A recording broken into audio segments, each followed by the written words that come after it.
इसलिए द्रौपदी की लाज बचाने को दौड़े चले आए श्री कृष्ण। महाभारत काल में जब शिशुपाल का वध करते समय भगवान श्री कृष्ण के उंगली में चोट लग गई।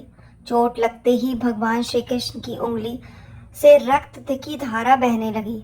यह दृश्य देख द्रौपदी ने तुरंत अपनी साड़ी के पल्लू को फाड़कर भगवान श्री कृष्ण के उंगली पर बांध दी, जिससे रक्त बहना बंद हो गया।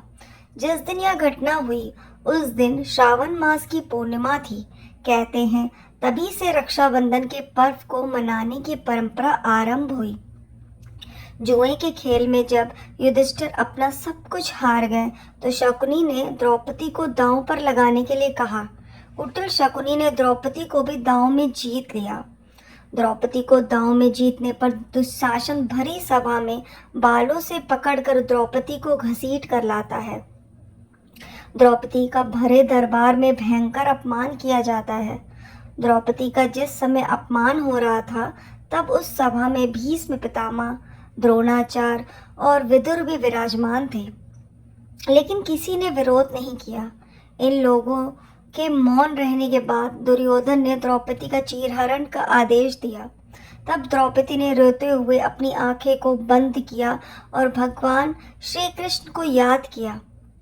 भगवान श्री कृष्ण को शिशुपाल वध के दौरान द्रौपदी को दिया हुआ वचन याद आता है और वे द्रौपदी की लाज बचाने के लिए दौड़े पड़ते हैं।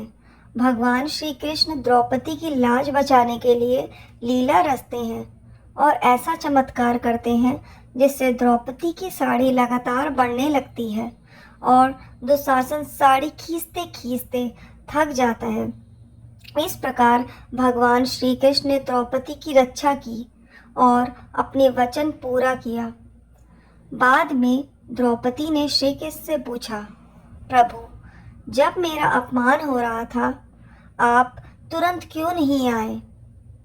कृष्ण मुस्कुराए और बोले, सखी, जब तक तुम अपनी साड़ी थामे रही, जब तक तुम दूसरों की ओर देखती रही, तब तक मैं मूक रहा। पर जिस क्षण तुमने पूरी श्रद्धा से मुझे पुकारा और दोनों हाथ ऊपर उठाकर खुद को मेरे हवाले किया, उस पल मैं दौड़ा चला आया। यह कहानी केवल इतिहास नहीं बल्कि एक शाश्वत सत्य है। जब भक्ति में अहंकार, भय और संदेह नहीं होता तो ईश्वर स्वयं अपने भक्त की रक्षा करने आते हैं। जहाँ भक्ति है वहाँ भगवान है, जहाँ पूर्ण समर्पण है वहाँ चमत्कार निश्चित है।